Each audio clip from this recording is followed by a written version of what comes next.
Salve a força da Umbanda! Aqui é o Descubra Umbanda, espiritualidade com fundamento e verdade. Já deixa o seu like, se inscreve no canal e ativa o sininho para fortalecer essa corrente de conhecimento. Hoje eu vou te contar a história de uma menina que foi arrancada da África e se tornou uma das entidades mais reverenciadas da Umbanda. Estamos falando de Vovó Cambinda, uma alma que atravessou a dor do cativeiro e chegou à luz da espiritualidade. Você sabe o que transforma uma criança marcada pela tragédia numa guia espiritual capaz de curar almas por séculos? Não é o sofrimento em si, é o que ela fez com ele, e a história de Cambinda ela vai te mostrar isso com clareza. Fica até o final porque tem um detalhe sobre a partida dela desse mundo que muito pouca gente conhece. Nos confins da África Central, no século XVIII, entre os vales cobertos de bruma da região que hoje chamamos de Angola, nasceu uma menina marcada. Os tambores batiam naquela noite, não apenas para celebrar a vida, mas como resistência espiritual contra as ameaças do mundo exterior. Uma coruja pousou sobre o teto de palha, no momento do seu nascimento. Os mais velhos sussurraram que os espíritos a aguardavam com esperança. Seu nome verdadeiro se perdeu nas areias do tempo e nos grilhões da história. Mas o mundo a conheceria por outro nome, pronunciado com reverência: Vovó Cambinda. Um nome que atravessaria os séculos carregando respeito, fé e sabedoria ancestral. Ela era filha de uma linhagem de curandeiras e líderes espirituais. O saber não era escrito em papel, era transmitido pela palavra, pelo gesto e pelo silêncio sagrado. Sua avó, uma mulher de olhos profundos como a noite, foi sua principal mestra. Com paciência e firmeza, ensinava a linguagem oculta das ervas e os segredos da floresta. Cambinda escutava mais do que falava, e escutava não apenas as pessoas, mas os ventos, os rios e os espíritos que habitavam cada canto da mata. Aos 9 anos, já era chamada de a menina que ouve os espíritos. Carregava esse título com humildade e com o peso de quem entende o que é ter um dom. Mas o destino não poupou essa criança. Em meados do século XVIII, os ventos da tragédia sopraram sobre sua aldeia com brutalidade. Uma expedição de tráfico humano rompeu pela floresta como sombras famintas, destruindo casas e capturando corpos. Cambinda tentou se esconder sob as raízes de uma árvore sagrada, mas foi descoberta. Os gritos de sua avó ecoaram por toda a mata antes de cessarem abruptamente. E ela foi arrancada de tudo que conhecia. Acorrentada junto a dezenas de outros, foi levada ao litoral e jogada num navio negreiro. O ar era fétido, o espaço inexistente, e a esperança morria a cada dia que passava. Ela sobreviveu à travessia, mas não sem marcas. As cicatrizes que carregava não eram apenas físicas. Eram sulcos profundos na alma, esculpidos pela perda e pelo exílio forçado. Cada noite naquele porão era uma batalha entre o desespero e a memória. Cambinda lutava para manter vivos os rostos de sua família e os cantos de sua aldeia. Era uma menina, mas havia nela a força ancestral de um povo inteiro. E essa força não seria apagada nem pelo oceano, nem pelas correntes. Ao chegar ao Brasil, foi comprada por um fazendeiro de Minas Gerais. Para ele, ela não passava de mais uma peça na engrenagem cruel da escravidão. Tinha 12 anos quando foi levada à senzala.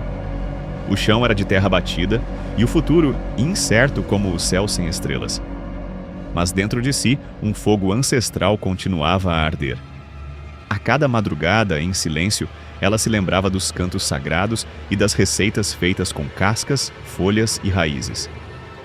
Mesmo sob o peso das correntes, Cambinda cultivava seu saber em segredo. Ela sabia que aquele conhecimento era sua arma mais poderosa. E sabia que, mesmo em terra estrangeira, os ancestrais não a haviam abandonado. Eles estavam ali, à sua volta, esperando o momento certo para agir através dela. À noite, quando os feitores dormiam, Cambinda se transformava. A menina frágil do dia tornava-se uma curandeira silenciosa, uma ponte entre dois mundos. Com passos leves e olhos atentos, percorria a senzala carregando folhas secas, raízes e cascas colhidas em momentos rápidos, escondidos entre o trabalho e a vigilância.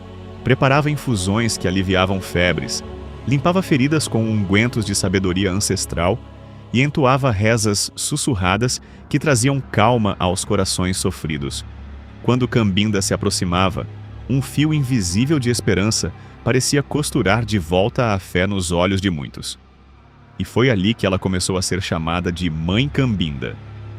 O título não vinha da idade, pois ela ainda era jovem. Vinha da força imensa que emanava de sua presença, mesmo curvada pelo cansaço, mesmo com os pés feridos pelo barro duro. Se a história de Vovó Cambinda já te tocou até aqui, comenta aqui embaixo. Sua experiência com essa entidade pode ajudar quem está começando. Certa noite, ao perceber um par de olhos observando-a na escuridão, seu coração disparou.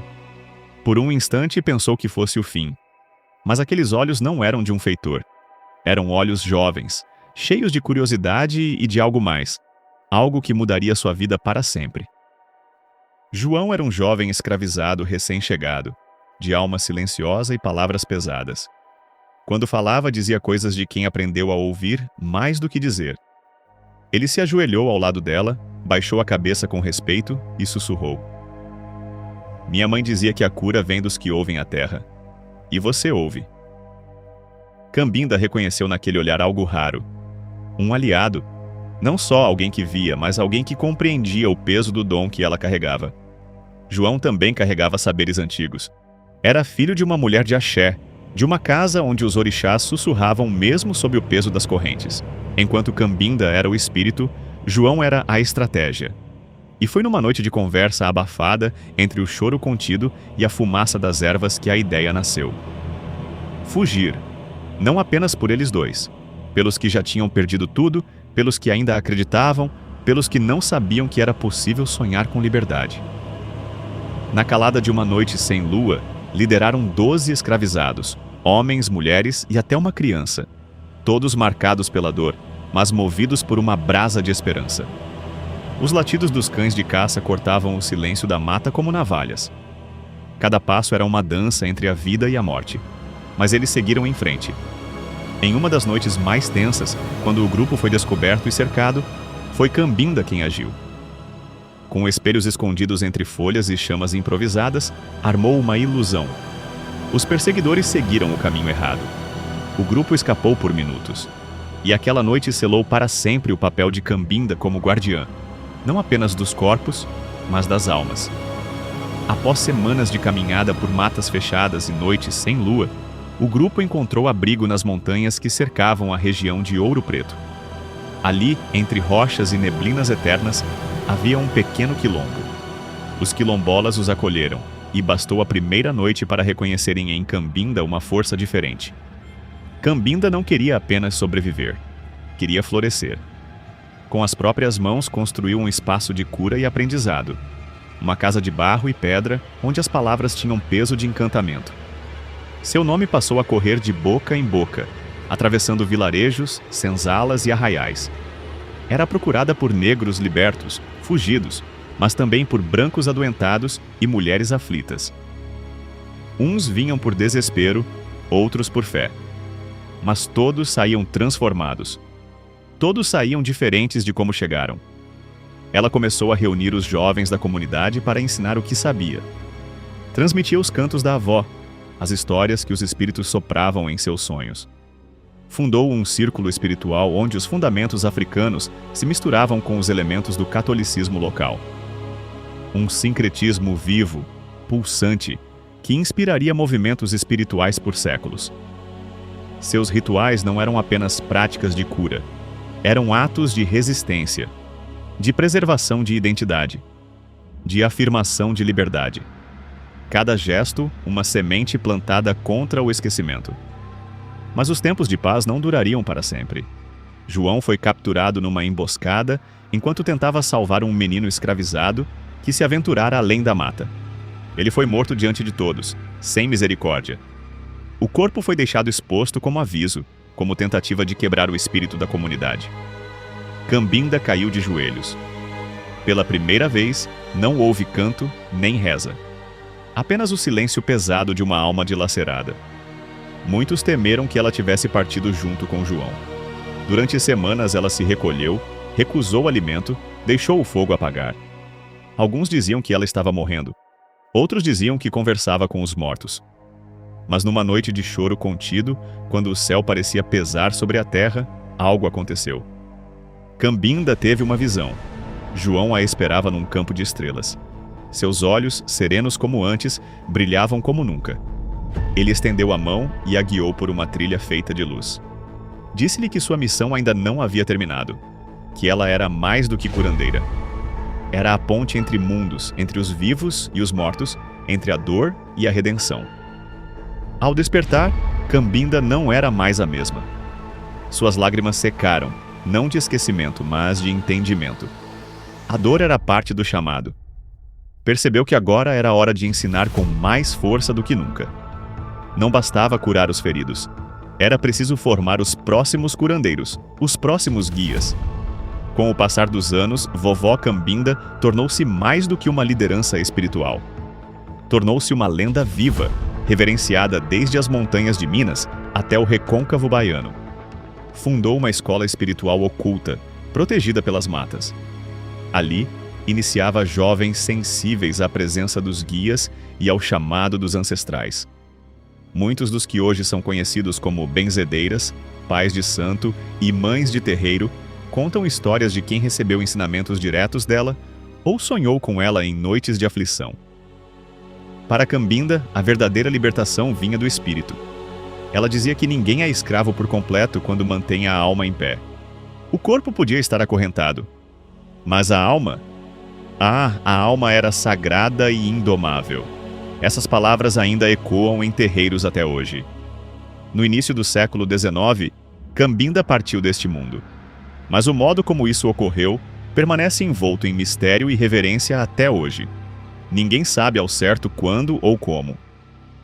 Alguns antigos diziam que ela simplesmente desapareceu numa noite de lua cheia, deixando para trás apenas o perfume de ervas. Outros juravam tê-la visto caminhando sozinha para dentro da floresta, em absoluto silêncio, até que seu corpo começou a se dissolver no ar, como fumaça. Como os antigos sacerdotes que retornavam ao mundo dos espíritos quando sua missão na Terra se completava. Ela não morreu. Ela partiu. Há uma diferença enorme nisso. Cambinda nunca deixou de existir. Muitos médiuns, ao longo dos séculos, alegaram vê-la durante trabalhos espirituais. Uma mulher de olhos profundos, cercada por um brilho suave. Dizem que ela ainda aparece para proteger mulheres em perigo, orientar os que estão perdidos e acalmar corações aflitos. Dizem que os ancestrais caminham ao nosso lado, sempre. Vovó Cambinda tornou-se uma entidade reverenciada na Umbanda, no Candomblé e em rodas de rezadeiras pelo interior do Brasil. Seu nome é invocado com respeito e devoção. Ela nos ensinou que, mesmo sob correntes, uma alma pode voar alto, que a dor, por mais profunda, pode se tornar um caminho de cura e transformação. E que o verdadeiro poder não está na força bruta dos opressores. Está no saber ancestral que se carrega no peito e na coragem silenciosa de nunca desistir da liberdade. Vovó Cambinda não foi apenas uma mulher. Foi um elo entre mundos. Um sopro de esperança que atravessou o tempo e segue iluminando caminhos até hoje. Se esse vídeo te trouxe conhecimento, então faz o seguinte agora. Se inscreve no canal, deixa o like e compartilha com alguém que precisa conhecer isso. E me conta aqui embaixo. Você já teve alguma experiência com Vovó Cambinda ou com os Pretos Velhos? E claro, se quiser a parte 2, você já sabe o que fazer.